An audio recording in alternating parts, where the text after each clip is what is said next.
ফ্যানটা লাগাই দাও, কমাই দিও ভাই, কমাইয়া। আল্লাহ তাআলার পবিত্র দরবারে লাখো কোটি শুকরিয়া জ্ঞাপন করছে,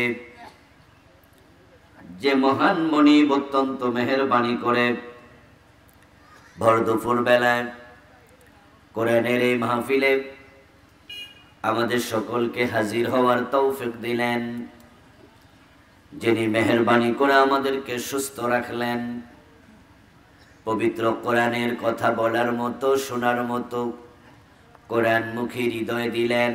এই সব নেয়ামতের মালিককে। সেজন্য আমরা আলোচনা শুরুতে মন প্রাণ উজাড় করে অন্তরের সবটুকুন শ্রদ্ধা এবং ভালোবাসা দিয়ে আমাদের মনিব আল্লাহ তাআলাকে শুকরিয়া জানাই, কৃতজ্ঞতা জানাই। সবাই মিলে জোরে জোরে একবার কালিমাতুশ শুকর পড়ি, আলহামদুলিল্লাহ। দুরূদ ও সালাম বিশ্ব নবী সাইয়্যিদুল মুরসালিন ইমামুনা কুদওয়াতুনা হাবিবুনা উসওয়াতুনা সানাদুনা তাবিবু কুলুবিনা মুহাম্মাদুর রাসূলুল্লাহ সাল্লাল্লাহু আলাইহি ওয়াসাল্লামের প্রতি সাহাবায়ে কেরাম ও শুহাদায়ে জামের আলা ইল্লিয়িন আল্লাহ তাআলার কাছে কামনা করছি, বলুন আমিন। প্রিয় ভাইরা, আমি আপনাদের সম্মুখে পবিত্র কোরআন মাজিদ থেকে সূরাতুন নিসা এর 137 নম্বর আয়াতে কারিমা তেলাওয়াত করেছি। প্রিয় নবীজির পবিত্র মুখনসৃত একখানা ছোট্ট হাদিসে নববী পাঠ করেছি। আল্লাহ তাআলা তৌফিক দান করলে এখান থেকে কিছু কথা বলবো ইনশাআল্লাহ। সূরাতুন নিসা এর 137 নম্বর আয়াতে কারিমাতে আল্লাহ তাআলা বলছেন, ইন্নাল্লাযীনা আমানু, নিশ্চয় যারা ঈমান এনেছে, সুম্মা কাফারু, অতঃপর কাফের হয়ে গেছে, সুম্মা আমানু, তারপরে আবার ঈমান এনেছে, সুম্মা কাফারু, তারপর আবার কাফের হয়ে গিয়েছে, সুম্মা ইজদাদু কুফরা, তারপরে কুফরিতে সীমা লঙ্ঘন করেছে, আর ঈমান আনেনি, কুফরি নিয়ে মরে গেছে, লাম ইয়াকুনিল্লাহু লিয়াগফিরা লাহুম, যারা ঈমানহীন অবস্থায় মারা যায় আল্লাহ তাদেরকে ক্ষমা করবেন না। নাউজুবিল্লাহ। যারা ঈমান এনেছিল কিন্তু ঈমান আবার হারিয়ে মরেছে, তাদের ঈমান আনার কোনো দাম নাই। এই জন্য ঈমান আনার গুরুত্ব যতটুকু, ঈমান নিয়ে মরার গুরুত্ব তার চেয়ে অনেক বেশি। ঈমান যারা আনলো তারপরে কুফরি করলো, তারপরে ঈমান আনলো তারপরে আবার কুফরি করলো, কুফরি অবস্থায় মরে গেল, আল্লাহ তাদের ক্ষমা করবেন না। এই আয়াতে কারিমা নাজিল হলো আজ থেকে 1400 বছর আগে। এই আয়াত তো আর গতকাল আসে নাই, নাজিল হয়েছিল সাহাবায়ে কেরামের যুগে, আমাদের যুগে নয়। এই আয়াতের শাব্দিক অর্থ সরল অনুবাদ শুনে বুঝলেন, ঈমান আনার পরে কুফরি করেছে, কুফরি অবস্থায় মরে গেছে, এমন লোক রাসূলের জামানাতেও ছিল। কারণ আয়াত তো আর আমাদের এই জামানায় নাজিল হয়নি। এই মেসেজ দিয়ে বোঝা যায় ঈমান কারোর জন্য স্থায়ী হবে না। ঈমান স্থায়ী হওয়ার জন্য, নিরাপত্তার জন্য গ্যারান্টি নাই। ঈমান তাদেরই শুধু স্থায়ী হবে যাদের উপর আল্লাহ তাআলার বিশেষ রহমত আছে, এই জন্য হেদায়েতের উপরে টিকে থাকার জন্য প্রতিদিন আমরা বারবার দোয়া করি সূরা ফাতিহার মাঝে, ঠিক না? ইহদিনাস সিরাতাল মুস্তাকিম। হেদায়েত মানে তো ঈমান। যে হেদায়েত পায় নাই মানে সে ঈমান পায় নাই, আর যে হেদায়েত পেয়েছে সেই তো ঈমান পেয়েছে।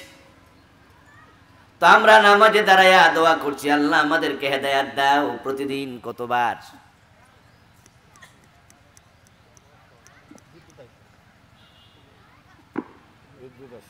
প্রতিদিন 5 ওয়াক্ত নামাজে ফরজ আছে 17 রাকাত। কয় রাকাত? এমন কোন রাকাত আছে নাকি যেখানে সূরা ফাতিহা মাফ? সূরা ফাতিহা ছাড়া নামাজ হয়? সূরা ফাতিহার মাঝে দোয়া আছে মাত্র কয়টা জানেননি? মাশাআল্লাহ, দুই একজন বলে দিয়েছে একটা দোয়া আছে। আসলে সূরা ফাতিহার মাঝে দোয়া আছে মাত্র একটাই। সূরা ফাতিহা ছাড়া নামাজ হয় না। আর দোয়া কবুলের সবচেয়ে ভালো জায়গা হলো নামাজ। এই জন্য আল্লাহ বলছে ওয়াস্তাইনু বিস-সাবরি ওয়াস-সালাত, তোমরা আল্লাহ তাআলার কাছে ধৈর্য এবং নামাজের মাধ্যমে সাহায্য প্রার্থনা করো, কারণ তোমাদের দোয়া কবুল হওয়ার সবচেয়ে ভালো জায়গা হলো তোমাদের নামাজ। আপনি নামাজে দাঁড়ায়া প্রতিদিন আল্লাহ তাআলার কাছে একটা দোয়া বারবার করতেছেন, ইহদিনাস সিরাতাল মুস্তাকিম। হে আমাদের রব, আমাদেরকে তুমি হেদায়েতের রাস্তাটা দেখায়া দাও। ইহদিনা, আমাকে হেদায়েত দাও। এই হেদায়েত চাওয়ার দুটি অর্থ।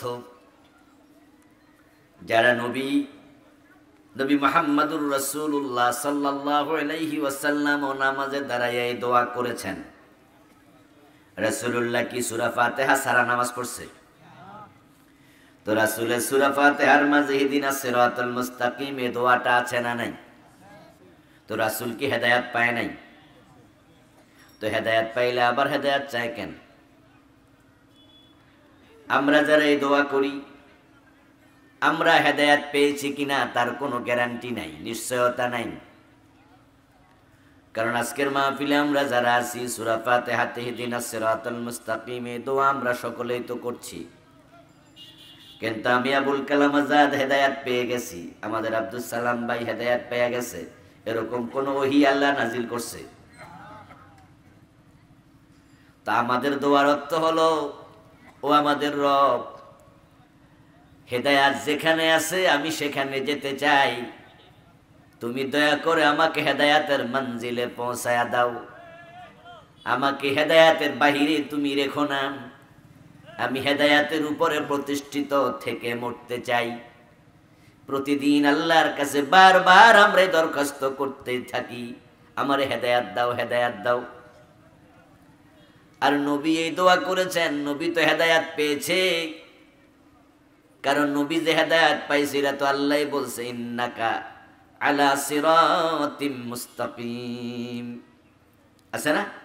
ইন্নাকা আলা সিরাতিম মুস্তাকিম, ইন্নাকা লামিনাল মুরসালিন। আপনি নিশ্চিত রাসূল, আপনি নিশ্চয়ই হেদায়েতের উপরে আছেন। তাহলে নবী যে হেদায়েত পাইছে এটা কি কোনো সন্দেহ আছে? তো নবী আবার ইহদিনাস সিরাতাল মুস্তাকিম কয় কেন? হেদায়েত তো পাইছি। আমার কথা কি বুঝতেছেন আপনারা? বুঝাইতে পারতেছি তো? নবী কি হেদায়েত পাইছে না পায় নাই? তো আবার ইহদিনা বলে কেন? তখন নবীর দোয়ার অর্থ হবে, আল্লাহ যে হেদায়েত তুমি আমাকে দিয়েছো এটা কেড়ে নিও না, এটার উপরে আমাকে চিরদিন অটল অবিচল রেখে দিও। নবীর হেদায়েতের দোয়ার অর্থ হলো, হেদায়েত আমি পাই নাই তা নয়, হেদায়েত আমি পেয়েছি, তবে আল্লাহ আমার হেদায়েত তুমি কখনো কেড়ে নিও না, এটার উপর অবিচল রেখে দিও। আর আমাদের হেদায়েত চাওয়ার দোয়া হলো, আমরা তো নিশ্চিত না যে আমরা হেদায়েত পাইছি, কিন্তু হেদায়েত পাওয়ার শখ আমাদের সবার আছে। যারা কাদিয়ানি, তারাও তো মনে করে তারা হেদায়াত পাইছে। আমি আপনাদের কাছ থেকে জবাব চাই, আসলে কি কাদিয়ানীরা হেদায়াত পেয়েছে? এই মাই কেমন করে কেন তোমার? এখন তো আওয়াজ আবার কমে গেছে। যারা শিয়া, ইহদিনাস সিরাতাল মুস্তাকিম, এই দোয়া কি শিয়ারা করে না? কথা বলুন না ভাইরা। আচ্ছা, শিয়ারাও তো মনে করে তারা হেদায়াত পেয়েছে। আমি আপনাদের কাছ থেকে জবাব চাই, আপনাদের অভিব্যক্তি প্রকাশ করুন, শিয়ারা কি হেদায়াত পেয়েছে? যারা পীরের পায়ে সেজদা দেয়, এমন কিছু লোক কি মসজিদে গিয়ে নামাজ পড়ে না? ওরাও তো নামাজে দাঁড়িয়ে দোয়া করছে, ইহদিনাস সিরাতাল মুস্তাকিম, হে আল্লাহ আমাকে হেদায়াত দাও। যারা পীরের পায়ে সেজদা দেয়, তারাও কিন্তু মসজিদে গিয়ে নামাজ পড়ে, তারাও নিজেদেরকে হেদায়াত প্রাপ্ত মনে করে। আমি আপনাদের কাছ থেকে জানতে চাই, পীরের পায়ে সেজদা যেই লোকেরা দেয়, তারা কি হেদায়াত প্রাপ্ত লোক? এখন এবার আমি আবুল কালাম আজাদ বলবো আমার অবস্থা কি। আমি যে হেদায়াত পেয়ে গেছি, এই ব্যাপারে কি আল্লাহ আমার কাছে কোনো এলহাম পাঠাইছে? এজন্য আমাদের সকলের দোয়া হবে, আল্লাহ আমরা আশা করি আমরা হেদায়াত পাইছি, কিন্তু আমরা তো নিশ্চিত না, আমাদের কাছে তো ওহী আসে না, কিন্তু আমরা হেদায়াত চাই, হেদায়াত ছাড়া মরতে চাই না, ঠিক কিনা? এ হলো আমাদের দরখাস্ত। আমার প্রিয় ভাই, এই জমিনে আল্লাহ তাআলার পক্ষ থেকে বান্দাকে দেয়ার যত নিয়ামত আছে, ইমানের মতো দামি কোন নিয়ামত আর একটাও নাই। হিদায়াত হলো আল্লাহর কাছ থেকে দেয়া সবচেয়ে বড় দামি নিয়ামত। এজন্য এটা আমরা দিনে কমপক্ষে 17 বার চাই, 17 রাকাতে। আর আমরা ফরজ নামাজের সাথে সুন্নাহ নামাজ পড়ি, বিতিরের নামাজ পড়ি, তাহলে রাকাত সংখ্যা আরো বেড়ে যায়। প্রতি রাকাতে সূরা ফাতিহা আছে। তাহলে আবার হিসাব করে দেখেন, একদিন আমরা আল্লাহর কাছে কতবার হেদায়াত চাচ্ছি। রিজিক এতবার চাই না, আল্লাহর কাছে আমরা ইস্তেগফারও এতবার করি না, অন্য কোন নিয়ামত আমরা এতবার চাই না। আমরা প্রতিদিন আল্লাহর কাছে হেদায়াত এত বেশি চাই, কারণ হলো হেদায়াতের চেয়ে দামি কোন নিয়ামত পৃথিবীতে আর নাই। আর আল্লাহ যাকে হেদায়াতের পথ দিছে, ঈমান দিয়েছে, তার মতো সৌভাগ্যবান মানুষও আর কেউ নাই। যার 1000 কোটি টাকা আছে, বিঘা বিঘা জমিন আছে, কিন্তু সে হেদায়াত পায় নাই, ওই লোকটা সৌভাগ্যবান না হতভাগ্য? এই জন্য আমরা হেদায়াত আল্লাহর কাছে চাই। আর হেদায়াত এমন দামি জিনিস, ঈমান এত দামি নিয়ামত, এটা টাকাওয়ালা হলে বাজার থেকে কেনা যায় না, ক্ষমতা থাকলে এটা অর্জন করা যায় না, বরং এটা আল্লাহর পক্ষ থেকে দেয়া হাদিয়া, দেয়া উপহার। আল্লাহ এটা সবাইকে দেয় না। নবীর বাবা হেদায়াত পায় নাই, এমন নবীর বাবাও আছে। নবীর ছেলে হেদায়াত পায় নাই, এমন ঘটনাও আছে। নবীর স্ত্রী হেদায়াত পায় নাই, এমন নবীর বউ আছে। নবীর চাচা হেদায়াত পায় নাই, এমন ঘটনাও আছে। ইব্রাহিমের বাবা আজর, ছেলে এত বড় নবী, কিন্তু বাবা মুশরিক, হেদায়াত নাই। নূহ আলাইহিস সালামের ছেলে কেনান, হেদায়াত পায় নাই, বাবা কত বড় নবী। এই জমিনে প্রথম রাসূল হলো হযরত নূহ। হায়াত পেয়েছিলেন 950 বছর। কত লোকরে দাওয়াত দিল, কত লোক ঈমান আনলো, অথচ নিজের ঔরসের ছেলে কেনানের কপালে হেদায়াত নাই। হযরত লূত আলাইহিস সালামের স্ত্রীও হেদায়াত পায় নাই। লূত নবীর স্ত্রীও ছিল কাফের, নূহ আলাইহিস সালামের স্ত্রীও ছিল কাফের। রাসূলুল্লাহর আপন চাচা আবু তালেব হেদায়েত পায় নাই, অথচ রাসূলের সাথে এক ঘরে জীবন কাটাইছে ৪২টা বছর। এই মাইকটা হবে না? হবে। প্রিয় নবীর বয়স যখন ৮ বছর, তখন তিনি চাচা আবু তালেবের কোলে আশ্রয় নেন। প্রিয় রাসূলের বয়স যখন ৫০ বছর, আবু তালেব তখন মারা যায়। তাহলে ৮ বছর বয়সে ভাতিজার সাথে সম্পর্ক শুরু, কোলে পিঠে করে মানুষ করছে।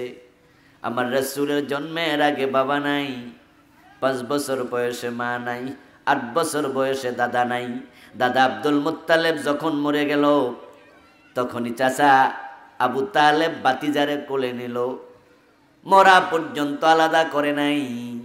৪২টা বছর একসাথে ছিল, বটগাছের মতো ছায়া দিছে। কিন্তু তার মরার সময় রাসূলুল্লাহ ওনার শিয়রের পাশে বসে বলছে, আম্মি কুল লা ইলাহা ইল্লাল্লাহ কালিমাতান আশহাদ লাকা বিহা ইনদাল্লাহ। ও আমার প্রিয় চাচা, লা ইলাহা ইল্লাল্লাহ একটা বারে কালেমা পড়ে তুমি মরে যাও, বাকি দায়িত্ব আমি নিলাম। আশহাদ লাকা বিহা ইনদাল্লাহ, তুমি কালেমাটা পড়ে মরে যাও, তুমি যে মুমিন ছিলা আমি নিজে আল্লাহর সামনে সাক্ষ্য দেব। রাসূলুল্লাহ ঈমান দিতে চায়, হেদায়েতের পথ দেখাতে চায়। আবু তালেব জবাব দিল, ওয়া কানা আখিরু কালামিহি কাল্লামাহুম হুয়া আলা মিল্লাতি আব্দুল মুত্তালিব। আবু তালেবের শেষ কথা ছিল, ভাতিজা তোমার ধর্ম নিলাম না, আমার বাবার ধর্মের উপরে আমি মরে গেলাম। নাউযুবিল্লাহ। হিদায়াত কত দামি জিনিস বোঝেন। চাচাকে দিতে চায়, চাচা নেয় না। আবার হাফসার বেলাল এই কালেমা নিল, গলায় রশি লাগাইয়া টানে, বেলাল কালেমা ছাড়ে না। একজনকে ঈমান দিতে চায়, একজন নেয় না। আরেকজনের গলায় রশি লাগাইয়া টানে, উনি ঈমান ছাড়ে না। কারণ হেদায়েত আল্লাহ শুধু তাকে দেয় যাকে তিনি পছন্দ করেন, যাকে তিনি ভালোবাসেন। এই জন্য আপনারা যারা ঈমান পেয়েছেন, আপনি সৌভাগ্যবান মানুষ। আল্লাহ আপনাকে ভালোবাসেন, তাই তিনি আপনার কলবে ঈমান দিছে। কোরআনে আল্লাহ তাআলা বলেছেন, মান ইউরিদিল্লাহু আন ইয়াহদিয়াহু ইয়াশরাহ সাদরাহু লিল ইসলাম। আল্লাহ যাকে চান, যাকে তিনি মহব্বত করেন, তার কলবটাকে তিনি হেদায়েতের জন্য খুলে দেন। বেলালের আল্লাহ খুলে দিছে। ওয়া মান ইউরিদ আন ইউদিল্লাহু ইয়াজআল সাদরাহু দাইয়াকান হারাজা কান্নামা ইয়াসআদু ফিস সামা। অন্য আয়াতে আল্লাহ তাআলা বলেন, আর আল্লাহ যাকে হেদায়েত দিতে চান না, তার অন্তরটাকে সংকুচিত করে দেন। তখন নবী চেষ্টা করেও লাভ নাই, তার কলবে আর ঈমানের নূর ডুববে না, সে হেদায়েত পাবে না। আবু তালেব যখন ঈমান নিল না, মরে গেল। আল্লাহর হাবিব তো দেখেছেন চাচা মুশরিক অবস্থায় মরল। এখন যে মুশরিক, তার জন্য জান্নাত হারাম। অথচ আমি নবী মুহাম্মদ সাল্লাল্লাহু আলাইহি ওয়াসাল্লাম কত উম্মতকে সুপারিশ করে করে জান্নাতে নেব, কিন্তু আমার চাচার জন্য সুপারিশ করার অনুমতিটাও আল্লাহ দেবেন না। কারণ যে মুশরিক, তার জন্য কোনো সুপারিশকারী নাই। ওয়া মা লিয-যালিমিনা মিন আনসার। আরে চাচাটা ৪২টা বছর আমাকে এত ভালোবাসা দিল, আর আজকে চিরস্থায়ী জাহান্নামী হয়ে চলে গেল। তাই প্রিয় নবীজি বাচ্চা মানুষের মতো কাঁদতে শুরু করলেন, ফোঁপায়া ফোঁপায়া। বড় মানুষের কান্দন আর বাচ্চা মানুষের কাদার মাঝে পার্থক্য আছে। আপনার যদি মোবাইল হারায়া যায়, আপনি কি হাউমাউ করে কাঁদবেন? কথা কয় না। আমার মোবাইল হারাইলে আমি কানবো, কিন্তু যদি পিচ্ছি বাচ্চা খেলনা হারায় হে তাই কান্দা শুরু করে, ঠিক না? এ খেলনা হারাইলে হাউমাউ করে কান্দে। মা বাবা বুঝতে, আবার বাবা আইনা দিমো, তারপরও থামতে 5 মিনিট লাগে, এ ফুফাইতে থাকে, কারণ তার ইমোশন বেশি, ছোট মানুষ। আবার রাসূলের বয়স 50, তখন তার নবুয়তের বয়সই 10 বছর। সাসার শিরকের উপরে মৃত্যু দেখে রাসূলুল্লাহ ফোফায়া ফোফায়া কাঁদতে শুরু করলো। সেদিন ইমোশন ধরে রাখতে পারেন নাই, আবেগ সেদিন ধরে রাখতে পারেন নাই। আমার আল্লাহ তাআলা তখন রাসূলকে সান্ত্বনা দিয়া কোরআনের আয়াত নাজিল করলো, লাআল্লাকা বাখিউন নাফসাকা আল্লা ইয়াকুনু মুমিনিন। ও প্রিয় নবী, মানুষ ঈমান আনবে না, তাই আপনি কেঁদে কেঁদে নিজেকে কষ্ট দেওয়ার কোনো প্রয়োজন নাই। ইন্নাকা লা তাহদি মান আহবাবতা ওয়ালাকিন্নাল্লাহা ইয়াহদি মান ইয়াশা। হেদায়েত তো আপনার হাতে নাই, চেষ্টা করেছেন, হেদায়েত আমি আল্লাহর হাতে। আপনি যাকে চান হেদায়েত দিতে পারবেন না, হেদায়েত দেওয়ার মালিক কে? ওয়ালাকিন্নাল্লাহা ইয়াহদি মান ইয়াশা। আমার ভাইয়েরা ইতিমধ্যে মাঠ ফিল আপ হয়ে গেছে, আলহামদুলিল্লাহ। কি আলহামদুলিল্লাহ কইতেন না নাকি? তাহলে মাঠ যেহেতু ফিল আপ হয়ে গেছে, যারা এখন আসতেছে হেরা কই যাবো বলেন তো? তা আপনারা যে বইলেন, ফাঁকাও রাখলেন, জুতাও রাখলেন, তাহলে কেমনে কি হলো? একটু দয়া করে আপনারা একটু ফাঁকা জায়গা ফিল আপ করে দেন। রাস্তার লোকেরা আসতেছে, বসবে আস্তে আস্তে, প্লিজ। এই যুবক ভাইয়েরা নাড়াচড়া দেন একটু, মুরব্বী বাবারা একটু নড়েন, অন্য মুসলমানের জন্য একটু সুযোগ করে দেন। তাআওয়ানু আলাল বিররি ওয়াত তাকওয়া, ভালো কাজে হেল্প করুন। এই চা দিলে আমার চিনি ছাড়া দিতে পারেন। এটা জিকির করুন, লা ইলাহা ইল্লাল্লাহ,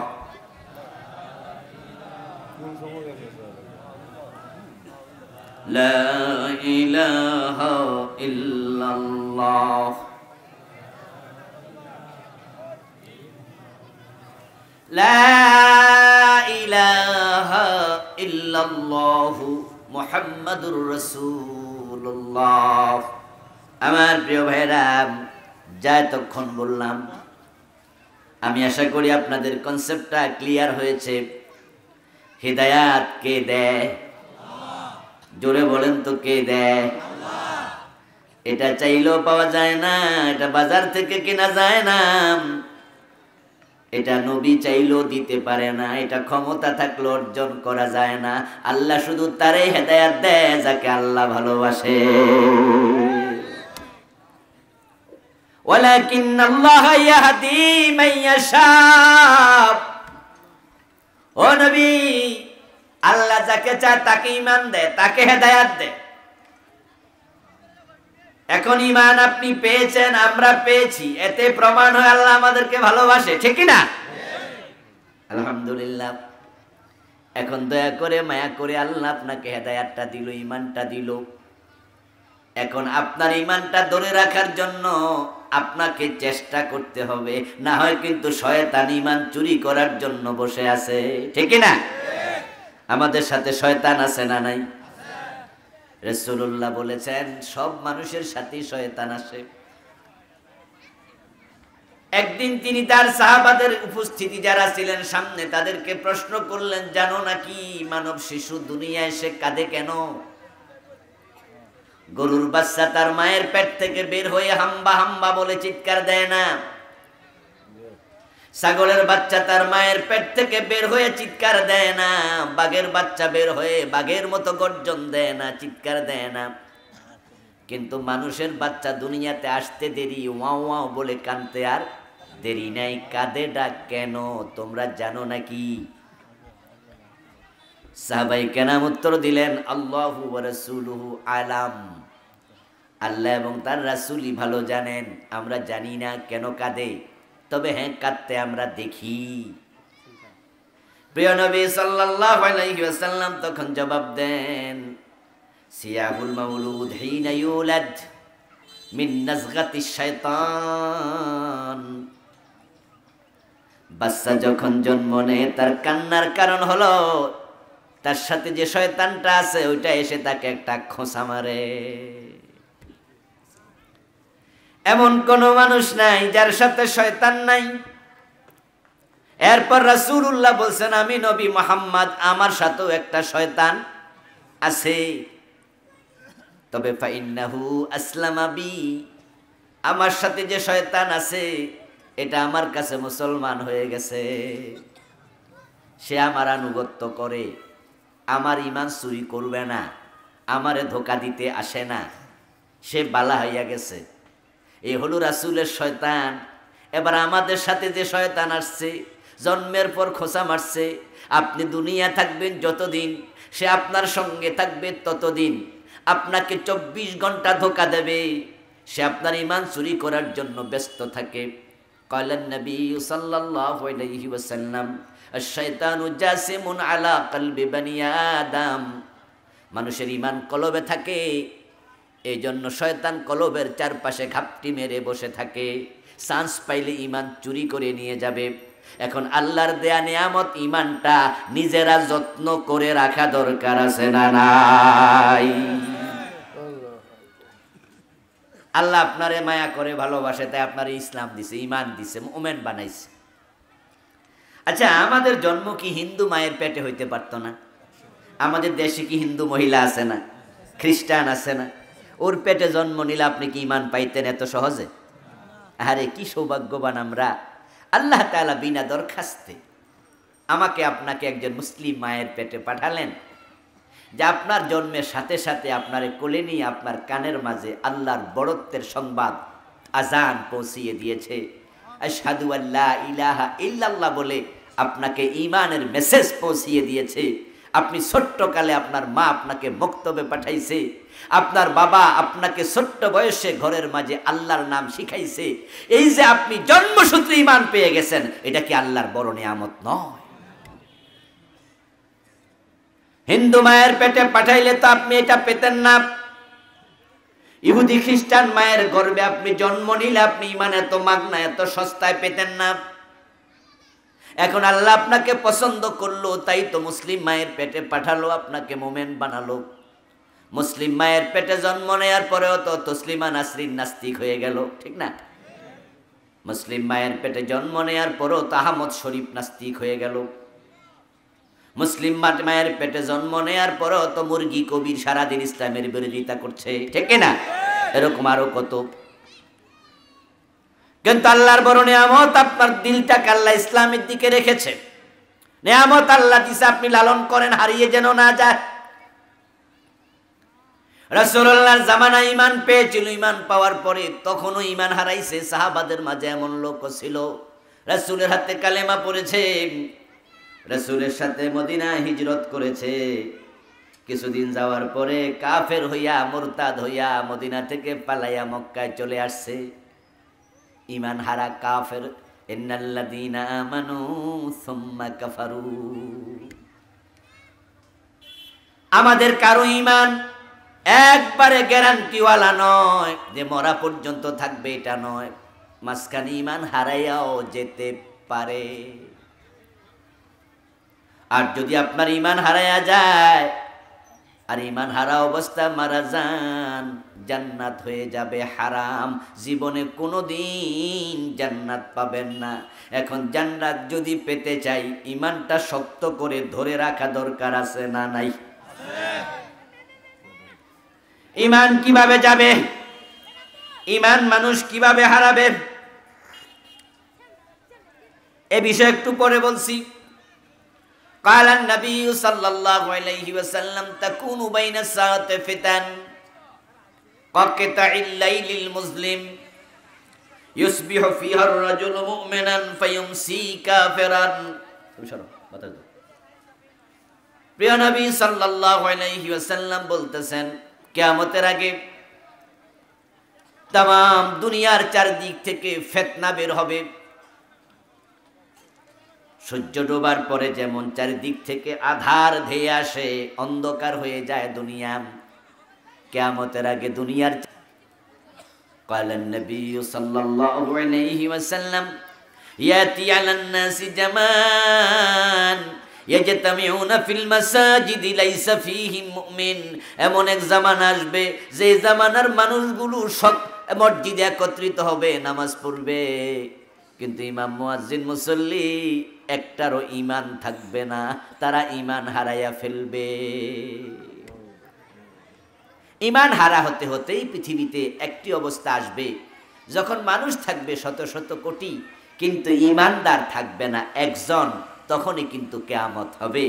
একজন মুমিন থাকলেও কিয়ামত সংগঠিত হবে না। قال النبي صلى الله عليه وسلم لا تقوم الساعة ولا أحد يقول الله الله আল্লাহ আল্লাহ বলার মতো একজন মুমিন থাকলে কিয়ামত হবে না। তাহলে কিয়ামত যখন হবে, হাদিস দ্বারা বোঝা যায় আল্লাহ বলার মতো একজন ঈমানদারও থাকবে না। এই যে ঈমানদারহীন পৃথিবী, ঈমানদার শূন্য পৃথিবী, এটা কিন্তু একদিনে হবে না। রাসূলুল্লাহর উদাহরণটা খুব চমৎকার। অন্ধকার রাতের মতো, মুজলিম, যখন চাঁদ সূর্য ডুবে যায়, ডুবে যাওয়ার কি 5 মিনিট পরে হঠাৎ করে তামাম দুনিয়া অন্ধকার হয়ে যায়? না, আমরা দেখি আস্তে আস্তে আস্তে আস্তে অন্ধকার হতে হতে হতে হতে রাতের 8:30 9টার দিকে দেখা যায় যদি চাঁদ আকাশে না থাকে তাহলে তামাম দুনিয়া ঘুটঘুটে অন্ধকার। হঠাৎ করে হয়নি, ধীরে ধীরে হয়েছে। হঠাৎ করে পৃথিবী মুমিন শূন্য হবে না, ধীরে ধীরে হবে। এক একজন ইসলামওয়ালা, ঈমানওয়ালা, হেদায়াতওয়ালা এক এক জায়গায় ধাক্কা খাইয়া ঈমান হারায়া কাফের হবে, অথচ সে জানবেই না সে যে কাফের, কারণ ঈমানের ইলম থাকবে না। ঈমান নিয়ে চর্চা কমে যাবে। ঠিক আজকে সেটাই হচ্ছে, আজকে সেটাই হচ্ছে। প্রিয় নবীজির এই ভবিষ্যৎবাণী বাস্তবায়িত হয়ে যাচ্ছে। আহারে, রাসূলুল্লাহ সাহাবী বলছে, কুন্না মা'আন নবী সাল্লাল্লাহু আলাইহি ওয়াসাল্লাম নাহনু ফিতিয়ানুন হাযাবিরা ফাতাআল্লামনা আল-ঈমান ক্বাবলা আন নাতাআল্লামা আল-কুরআনা সুম্মা তাআল্লামনা আল-কুরআনা ফাজদাদনা বিহি ঈমানা। রাসূলুল্লাহ সাহাবী বলেন, আমরা একদল যুবক বিশ্বনবীর সাথে ছিলাম, আমরা রাসূলের কাছে ঈমান শিখতাম, ঈমান শিখে তারপরে কোরআন শিখতাম, ঈমান শিখার পরে কোরআন শিখতাম, আর কোরআন শিখার কারণে আমাদের ঈমান বেড়ে গেছে। তাআল্লামনাল ঈমান ক্বাবলা আন নাতাআল্লামাল কুরআন সুম্মা তাআল্লামনাল কুরআনা ফাজদাদনা বিহি ঈমানা। সাহাবী বলছে, আমরা রাসূল থেকে ঈমান শিখতাম। আচ্ছা, আপনারা কয়জন ঈমান শিখেছেন?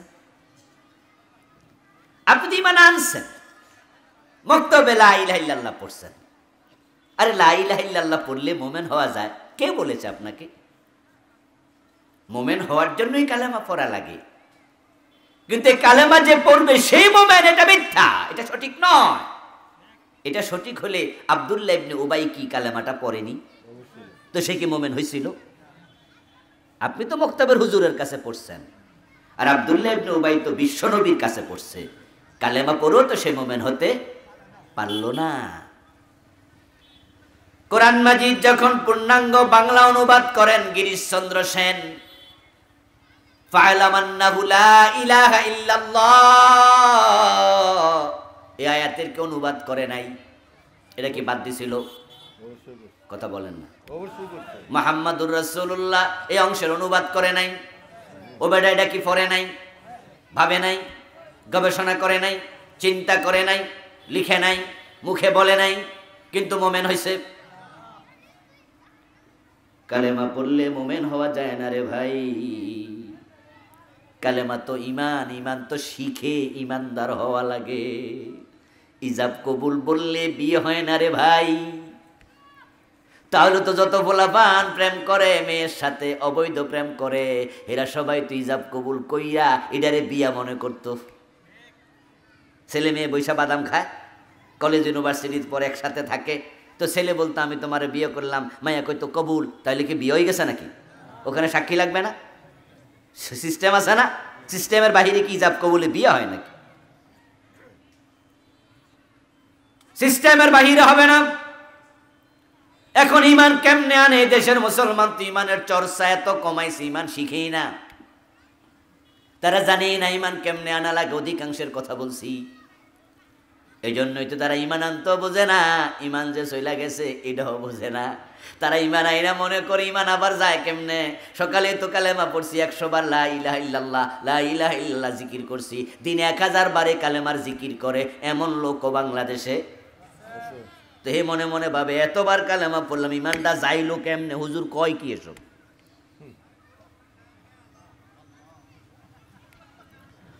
আবার বাইরে ইসলামের খুঁটি হলো 5টা, তার মাঝে দ্বিতীয় খুঁটির নাম সালাত, নামাজ। এবার আপনাদের কাছে একটু জানতে চাই, বলুন তো আপনি নামাজে দাঁড়াইলেন, কথা ঠিক, নামাজ শুরু করলেন, কথা ঠিক, কিন্তু নামাজের ভিতরে কিছু কাজ আছে যে কাজ করলে নামাজ ভেঙে যায়। নামাজ ভঙ্গের কিছু কারণ আছে না নাই? যে ওযু করে মসজিদে গেছেন ওই ওযু ভঙ্গের কারণ আছে না নাই? আপনি রোজা রাখছেন, সকালবেলা সেহরি খাইছেন, সব ঠিক আছে, নিয়ত করছেন, কিন্তু দিনের বেলা এমন কিছু কাম করছেন রোজা ভেঙে গেল, এমন কিছু কারণ আছে না নাই? তো নামাজ ভাঙ্গার কারণ আছে, ওযু ভাঙ্গার কারণ আছে, রোজা ভাঙ্গার কারণ আছে, ঈমান ভাঙ্গার বুঝি কোনো কারণ টারণ নাই? তো তাহলে যে আয়াত পড়ছি ইন্নাল্লাযীনা আমানু সুম্মা কাফারু সুম্মা আমানু সুম্মা কাফারু, ওই আয়াতের অর্থ কি হবে? সকালবেলা মোমেন, সন্ধ্যাবেলা কাফের, হাদিসের অর্থ কি হবে? এতে বোঝা যায় ঈমান ভঙ্গেরও কিছু কারণ আছে। এখন ঈমান ভঙ্গের কারণ কয়জন মুসলমানে শিখছে? ইমান কেমনে আনে হিডাও শিখে নাই, ইমান যে ভাঙ্গা গেছে হিডাও জানে না, এমনি ঠিকঠাক মরে যেতেছে। আল্লাহ বাইরে সোজা বানাইলেন, ফেরেশতা রেডি, জাহান্নামের বড় বড় মুগুর লইয়া রেডি। এজন্যই তো কোরআনের প্রথম আয়াতটা ছিল ইকরা বিসমি রাব্বিকাল্লাযী খালাক। ইকরা শব্দের অর্থ কি? এই বলেন। ও আজকে একটু শক্ত হয়ে যেতেছে নাকি? আচ্ছা নরম করে দেবনি শেষ দিকে। ইকরা শব্দের অর্থ কি? তো পড়েন নাই কেন? পড়লে তো জানতেন। শোনায় তো খুব এক্সপার্ট। এই যে বসে আছে, দিনে দুপুরে কামকাজ রেখে এসে বসে গেছে, মাঠ ভইরা গেছে, রাতের বেলা আবার শুরু করলো তো আর যাইতে চায় না। 11:30 12টা বাজলে হুজুর আর একটু করে যান। আলহামদুলিল্লাহ, শোনাও ভালো, তবে বলুন তো শোনার গুরুত্ব বেশি না পড়ার গুরুত্ব বেশি? তো শুনতে তো চাইলেন, পড়তে চান কয়জনে? এই যে আজকের মাহফিলে সবাই শ্রোতা, কিন্তু বলুন তো সবাই কি কোরআন পড়তে পারে? তো শুনেও সবাই পড়ে না। সবাই ঘটনাটা কি? অথচ আল্লাহ তো প্রথমে বলছে ইকরা। হিন্দুর ঘরে জন্ম নিয়ে হিন্দু থাকা যায়, তাদের ধর্মীয় কিতাব পড়া লাগে না? বেদ, গীতা, মহাভারত, রামায়ণ, উপনিষদ পড়তে হবে না? হিন্দু হিন্দু পরিচয় দাও হিন্দু। গীতা পারো? কই না পারো দূরের কথা, গীতা তো ধরাই নিষেধ।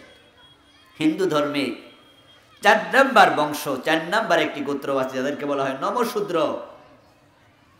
আপনারা জেনে থাকবেন যে যারা নমশূদ্র আছে তাদের জন্য ধর্মগ্রন্থ পড়া নিষেধ। পড়া তো যাবে না, ধরাও যাবে না। এই কাম ঠাকুর মশাই করবে। বৌদ্ধের ঘরে জন্ম নিলে বৌদ্ধ থাকা যায়, ত্রিপিটক পড়া লাগে না। ইহুদি খ্রিস্টানের ঘরে জন্ম নিলে ইহুদি খ্রিস্টান থাকা যায়, তাওরাত ইনজিল পড়া লাগে না। কিন্তু মুসলমানের ঘরে জন্ম নিছে, আপনি ইমানদার, আপনি আছেন, নিশ্চয়তা নাই। বরং আপনাকে ইলম শিখতে হবে। তলাবুল ইলমি ফারিদা আলা কুল্লি মুসলিম। মুসলিম নরনারীর জন্য ইসলামের মৌলিক ইলম শিক্ষা করা নফল না ফরজ? ফরজ শব্দের বাংলা হলো আবশ্যক। এটা লাগবেই, এটা লাগবেই। আচ্ছা, বেঁচে থাকার জন্য কিডনি 2টা সচল থাকা কি নফল না ফরজ? ফুসফুস ঠিক থাকা কি নফল না ফরজ? যদি আপনার পুরা দেহ ঠিক আছে, দেখতে সুন্দর, কিডনি 2টা ড্যামেজ, আপনি কি বেশি দিন বাঁচবেন না? ডায়ালিসিস করে যে কয়দিন বাঁচানো যায়, ডায়ালিসিস বন্ধ, আপনিও শেষ। এগুলো আবশ্যক, ফরজ। আপনার লাংস সচল থাকা ফরজ, কারণ সে পুরা দেহে রক্ত সার্কুলেট করবে। আপনার হার্ট সচল থাকা ফরজ, সে রক্ত সার্কুলেট করবে, লাংস সহযোগিতা করবে, বাতাসকে আনয়ন করবে। আপনার যে লাংস ফুসফুস আছে, এই বাতাস বের হচ্ছে, বাতাস যাচ্ছে, এর মাধ্যমে আপনি বেঁচে আছেন। আপনার হার্ট রক্ত সার্কুলেট করছে, বেঁচে আছেন। হার্ট নষ্ট, আপনি মরে যাবেন। লাংস নষ্ট, আপনি মরে যাবেন। কিডনি দুইটা নষ্ট, আপনি মরে যাবেন। হাত দুইটা নষ্ট, আপনি মরবেন না। চোখ দুইটা নষ্ট, আপনি মরবেন না। এগুলো হলো ওয়াজিব। চোখ দুইটা না থাকলে আপনি কষ্ট পাবেন, হাত দুইটা নাই চলতে সমস্যা হবে, পা দুইটা নাই চলতে কষ্ট পাবেন, এগুলো ওয়াজিব। কিন্তু লাংস, কিডনি, এগুলো কি ওয়াজিব না ফরজ? তো এলেম শিক্ষা করা কি ওয়াজিব না ফরজ? তো এইটাই তো শিখলেন না, ইমানটা বাঁচবে কেমনে? আরে নিজেরা কাদিয়ানীরাও মুসলমান মনে করে, শিয়ারাও মনে করে, বন্ড পীরের পায়ে সেজদা দেহে নিজেরা মুসলমানই মনে করে। মুসলমান মনে করলে কি মুসলমান থাকা যায়? আপনিও নিজেকে মনে করেন, মনে করলে কি আসে যায়? আর সেজন্য আপনারা নিজেরা দায়ী, নিজেরা যে জানলেন না কোন কোন কারণে ঈমান নষ্ট হয়ে যায়, আজকে আমি বলবো। এটাই তো আলোচ্য বিষয়। আলহামদুলিল্লাহ, এ নিয়ে আমি বছর দুয়েক আগে বইও লিখেছি, এ বইটাও আছে, আজকে পাবেন। নাম দিয়েছি ঈমান, কুফর ও নিফাক। 10 কারণে ঈমান ভেঙে যায়, এর মাঝে আমি লিখেছি। ওই 10টি কারণ আপনাকে জানতে হবে ঈমান বাঁচাতে হলে, এবং এই 10 কারণে আপনি ঢুকে গেলে আপনাকে আজকে তওবা করতে হবে। কারণ 10 কারণ ভিতরে আছে, 10 থেকে একটা আছে, ঈমান শেষ। এই যে আপনারা জানেন না, না জানার জন্য আপনারা দায়ী। কিভাবে আপনারা দায়ী? কারণ আপনারা এমন সিলেবাস বানাইছেন যে সিলেবাসে 1 থেকে 5 পর্যন্ত পড়ে, অঙ্ক, ইংরেজি, বাংলা সব আছে, কায়দাটাও নাই। 6 থেকে এসএসসি পর্যন্ত পরে, ইন্টারমিডিয়েট পাস করে, তারপরে ইউনিভার্সিটিতে অনার্স মাস্টার্স করে, ডাক্তার হইয়া বের হয়, ইঞ্জিনিয়ার হইয়া বের হয়, দেখে দেখে আল্লাহর কোরআন পড়তে পারে না। কারণ তাদের এমন সিলেবাস বানাইছে যেখানে কোরআন ঢুকানো হয় নাই। অথচ 92% মুসলমান, 52 বছর বাংলাদেশ হিন্দু বৌদ্ধরা চালায় না, এই মুসলমান নেতারাই সিলেবাস আল্লাহর কোরআন ঢুকায় না।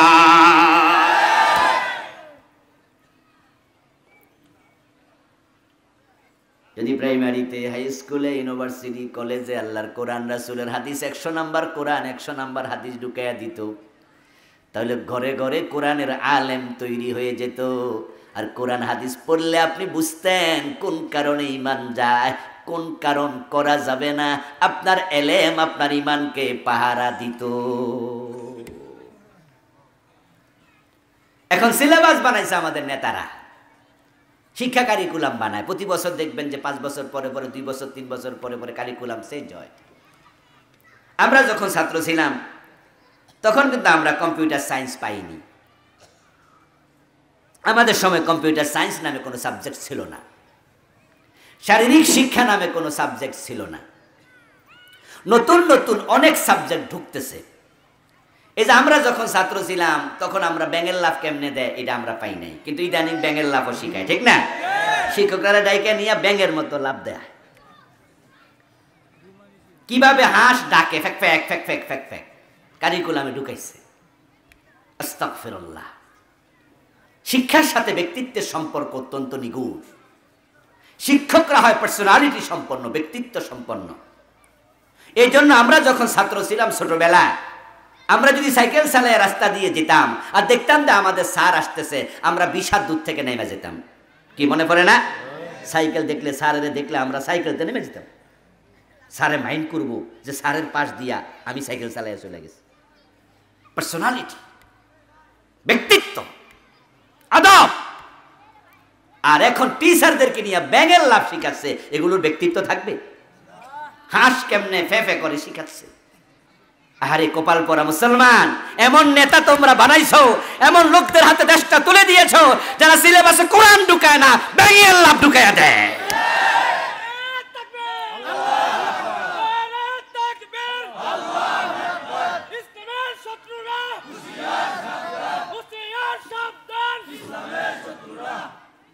আমার ভাই,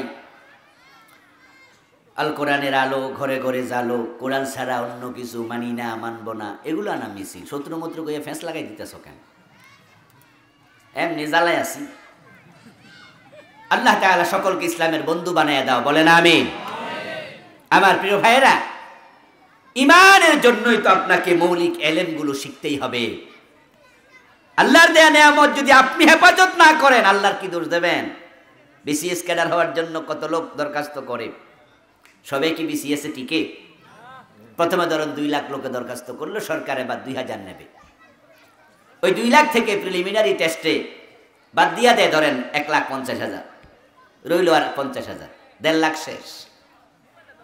ওই প্রিলিমিনারিতে টিকানোর পরে রিটেন পরীক্ষা হবে, 50,000 থেকে আবার 30,000 বাদ, থাকলো আর 20,000। ওই 20,000 কে তো চাকরি দেবে না, দেবে 2,000। এই প্রিলিমিনারির পরে আবার হবে এবার ভাইবা, ওই ভাইবাতে রাখলো 5,000, বাদ পড়ে গেল আবার বাকি 2 লাখ থেকে 1,95,000 আউট। এই 5,000 কে চাকরি দেবে না, কোঠা তো 2,000। তারপরে পুলিশি ভেরিফিকেশন, ইনভেস্টিগেশন হবে, সরকার আপনাকে যাচাই বাছাই করবে। এই 5,000 থেকে দেখে শুনে 2,000 কে সরকার চাকরি দিল, তারা বিসিএস ক্যাডারে জয়েন করলো। একবারে পরিচয় দেয়, সব জায়গায় মোবাইলে টেলিফোনে জানাইয়া দেয়, ফেসবুকে জানাইয়া দেয় যে এততম বিসিএস এ আমি অমুক ক্যাডার পাইছি। আহারে বাবা খুশি, মা খুশি, আত্মীয় স্বজন খুশি, বিসিএস ক্যাডারে চাকরি পেয়েছে। সরকার তাকে মাস শেষে বেতন দিল সর্বসাকুল্যে প্রায় 50,000 টাকা।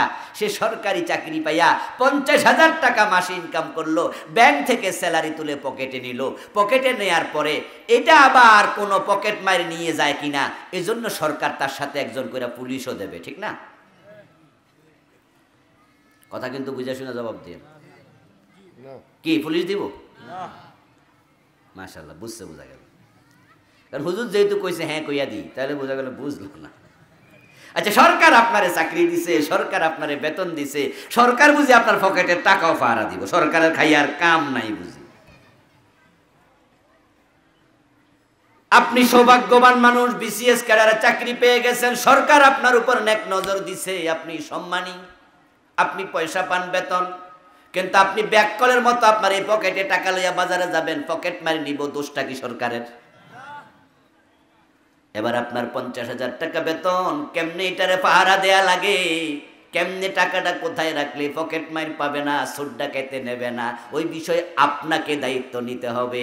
আকাশের মালিক, তামাম দুনিয়ার মালিক আপনাকে দয়া করে মায়া করে ঈমান দিছে। এখন ঈমানটা কেমনে শয়তান চুরি করতে না পারে, এ বিষয়ে আপনার পাহারাদারি দরকার আছে না নাই? আল্লাহর দয়া নেয়ামত ঈমান আপনি হারায়া হাসরের ময়দানে আল্লাহর কাছে যাবেন ঈমান হারা অবস্থায়। আর আল্লাহ বলবে, কিরে বেটা, তোর না ঈমান দিছিলাম, ঈমান কই? আর আপনি কইবেন যে আল্লাহ, শয়তানে যে নিছিল আমি টের পাই নাই, আমারে মাফ কইরা দেন। মাফ করবে না বাইরে বুদুইয়া? ফেরেশতারে বলবে, খুযুহু ফাগুল্লুহু সুম্মাল জাহিমা সাল্লু, ধর, বেড়ি পড়া, হ্যান্ডকাপ পড়া জাহান্নামের মাঝখানে ফেলে দে। অপদার্থ, এত বড় দামি জিনিস দিয়েছি, কদরই বুঝলি না। আর যারা ঈমান নিয়ে মরবে, বড় সৌভাগ্যবান মানুষ, মান ক্বালা লা ইলাহা ইল্লাল্লাহ সুম্মা মাতা আলাইহি দাখালাল জান্নাহ। প্রিয় নবীজি বলেছেন, যে ব্যক্তি ঈমান আনলো, কালেমা পড়লো, তারপরে ইস্তাকামা, কালেমার উপরে সুম্মা ইস্তাকামু, তারা কালেমার উপর অটল অবিচল ছিল, দাখালাল জান্নাহ, ওই ঈমান নিয়ে মরবে, মরতে দেরি, আল্লাহর জান্নাতে ঢুকতে দেরি হবে না।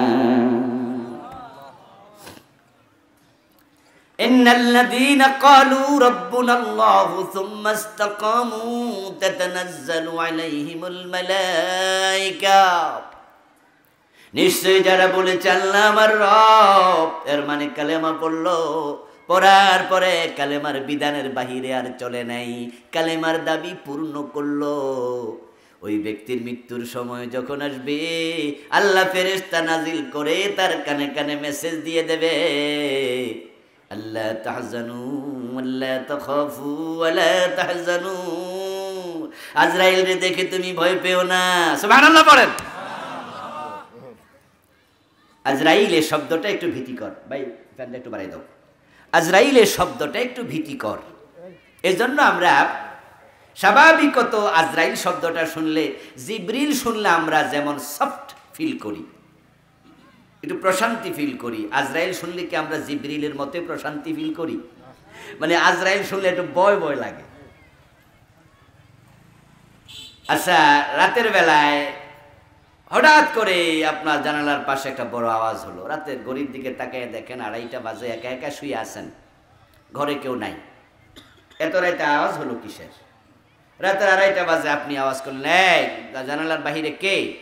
যদি আমি আজরাইল, মজা পাবেন? জিব্বা শুকাই যায়, কয় কি আইছে কেনা? আর যদি বলতো আমি জিব্রাইল, তাহলে কিন্তু আপনার অন্তরে এই ভয়টা আসতো না। আপনি ভাবতেন যে জিব্রাইল, আমরা আলেম মানুষ, আমরা বুঝি যে জিব্রাইল কেন আসে, আজরাইল কেন আসে। জেনারেল সবাই না বুঝলেও আলেমরা তো বোঝে, জেনারেল অনেকে বোঝে। জিব্রাইল হলে আমরা বলবো যে জিব্রাইল, আমার কাছে জিব্রাইল আসবে না, না এটা তো নবীদের কাছে আসে, ঠিক না? আমার কাছে এটা মানে মিছা কথা কইতাছে রে অন্য কেউ। আমি মনে করবো ফান, এটা কেউ ফান করছে আমার সাথে, দুষ্টামি করছে, আমি ভয়ও পাবো না। আবার জিবরিল এসেছে মনে করে আশ্বস্ত হব না, বরং আমি বলবো এই ফাইজলামি জায়গা পাও না, তুমি কোন জিবরাইল, দরজা খুলে দেখেই। কিন্তু আজরাইল কইলে কিন্তু আর দরজা খোলন লাগবো না, এমনি অর্ধেক শেষ। আজরাইল শুনলে ভয় লাগে। এই জন্য আপনি ঈমান অবস্থায় যখন মরবেন, আজরাইল আসার আগে আল্লাহ ফেরেশতা পাঠায় আপনাকে বলবে, আল্লাহ তাখাফু ওয়ালা তাহজানু ওয়া আবশিরু বিল জান্নাহ, ভয় পেও না, আজরাইল আসবে, আল্লাহ আমাকে পাঠাইছে তোমার কাছে তোমার জান্নাতের সুসংবাদ দেওয়ার জন্য।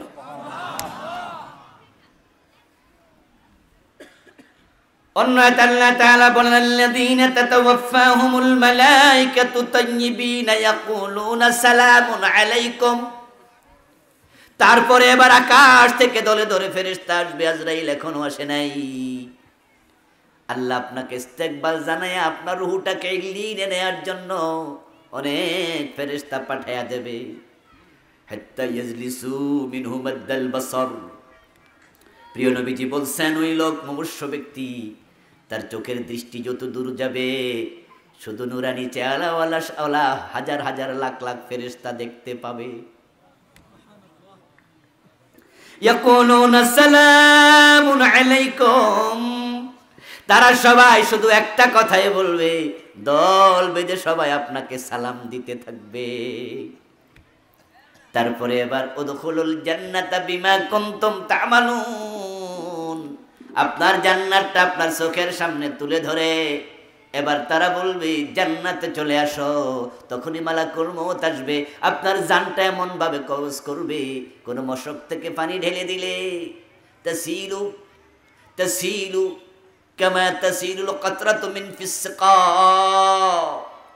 যেইভাবে একটি মশকের ভিতরে, গ্লাসের ভিতরে, এই বোতলের ভিতরে পানি আছে, রাসূল উদাহরণ দেয়, এই পানিটা কাট করলে পড়ে যাবে, ধাক্কা লাগবে না, ঝাঁকনি দেয়া লাগবে না, কাট করলে যেমন পড়ে যায়, আজরাইল আসবে, ওই জান্নাত দেখার কারণে ব্যক্তির রূহটা ওই বোতলের পানির মতো স্বাভাবিকভাবে বের হয়ে যাবে। ঈমান আছে, আপনার সৌভাগ্য, আপনাকে ইস্তেকবাল দিয়ে ফেরেশতা রিসিভ করবে, জান্নাত ডাইরেক্ট, আপনার রূহটা চলে যাবে ইল্লিনে, আপনার কবরটাকে জান্নাতের বাগান বানিয়ে দেয়া হবে। কিন্তু যদি আপনি ঈমানহীন অবস্থায় মারা যান, উপায় নাই। এখন ঈমানহীন অবস্থায় কারা মারা যাবে, কোন কোন কারণে ঈমান চলে যাবে, এ বিষয়ে আমি বলেছি 10টা কারণে ঈমান চলে যায়। যেই কারণে ঈমান চলে যায়, 1 নাম্বার হলো কুফর। যদি ঈমান আনার পরে কেউ কুফর করে, তখন তার ঈমানটা চলে যাবে। কুফর মানে হিন্দু বৌদ্ধ খ্রিস্টান হওয়া নয়। কুফর মানে হলো পবিত্র কোরআন মাজিদের বিসমিল্লাহর বা থেকে মিনাল জিন্নাতি ওয়ান নাসের সিন পর্যন্ত এই সবটা মানার ব্যাপারে একমত না হওয়া। 29 পারা মানি, 1 পারা মানি না, কুফর। 113 সূরা মানি, 1 সূরা মানি না, কুফর। কোরআনের সব অক্ষর মানি, 4 অক্ষর মানি না, কুফর। কোরআনের সব অক্ষর মানি, 1 অক্ষর মানি না, তাও কুফর। কুফর মানে হলো কোরআনের সবটার ব্যাপারে ঈমান আনা, এর বিপরীতে সামান্য গেলেই ঈমান শেষ। যারা হিন্দু তারা কোরআন মানে না, 30 পারাই তারা কাফের। যদি কাদিয়ানীরা বলে আমরা কোরআন সবটা মানি কিন্তু বিশ্ব নবীকে শেষ নবী মানি না, মোমেন না কাফের? তারা মাত্র 4 অক্ষর মানে না, খা আলিফ তা মিম, ঈমান শেষ। খাতামুল আম্বিয়া, রাসূল শেষ নবী। একটা মেসেজ মানলো না, সব মানলো, একটা না মানলেও কাফের। যদি কোনো ব্যক্তি আত্মহত্যা করে মরতে চায়, বিষ খাইয়া মরবে প্ল্যান করলো, ও বেটা মরার জন্য আধা মন বিষ খাইব? 1 KG, half KG? Half KG খাইলেও মরবে, 2 ফোঁটা খাইলেও মরবে। কাফের হওয়ার জন্য 30 পারা নয়, কোরআনের একটা অক্ষর স্বীকার করলে কুফরি হয়ে যাবে। অঙ্কের মতো 10 লাইন অঙ্ক, 9 লাইন ঠিক হয়েছে, 1 লাইন ভুল হয়েছে, 10-এ কত? সব ঠিক আছে, রেজাল্ট লিখতে গিয়া একটু ভুল করছে, 10-এ কত? একটা ভুলও মানা হবে না। এটাই হলো ঈমান, এটাই কুফরের মানদণ্ড। যা আছে কোরআনে সব মানো, এর বিপরীতে গেলেই ঈমান শেষ। ইবলিস শয়তান ছিল মুমিন, শুধু মুমিন না, ফেরেশতাদের মুআল্লিম, ফেরেশতাদেরকে তালিম দিত আল্লাহর নির্দেশনা। ওই ইবলিস যখন আল্লাহ তাআলার একটা আইন মানে নাই, মুমিন থাকলো না, কাফের হয়ে গেল। আবা ওয়াস্তাকবারা ওয়া কানা মিনাল কাফিরিন। ইবলিস কাফের হলো কারণ আদমকে সেজদা করতে আল্লাহ তাআলা বলেছিলেন, ইবলিস আদমকে সেজদা করে নাই, সাথে সাথে ঈমান শেষ। কাদিয়ানী বিশ্ব নবী শেষ নবী মানে নাই, সাথে সাথে ঈমান শেষ। এখন কোরআনে আছে চোর ধরে হাত কাটো। 52 বছরের বাংলাদেশে কয়দিন মানছেন? কোরআনে আছে ডাকাত ধরে শুলে দাও। 52 বছরের বাংলাদেশে মানলেন না একবারও। কোরআনে আছে জেনা করলে বিবাহিত হলে 100 বেত লাগাও। হাদিসে আছে বিবাহিত হলে পাথর মারো। 52 বছরের বাংলাদেশে কোনো জেনাকারীকে পাথর মারে নাই, কোনো জেনাকারী অবিবাহিতকে 100 বেত লাগায় নাই। হাদিসে আছে মদ পান করলে 80 বেত লাগাতে হবে। ফারুক আজম ওমর নিজের ছেলে আবু শাহামাকে ছাড় দেয় নাই। বাংলাদেশে মদ পান করলে 80 বেত, 52 বছরে একদিনও লাগায় নাই। আল্লাহর ডজন ডজন আইন বাদ দিছ। আমরা যারা মানতে বলি আমাদেরকে সহ্য করে না, রাজাকার বলে গালি দাও, তোমার ঈমানটা আর থাকলো কেমনে?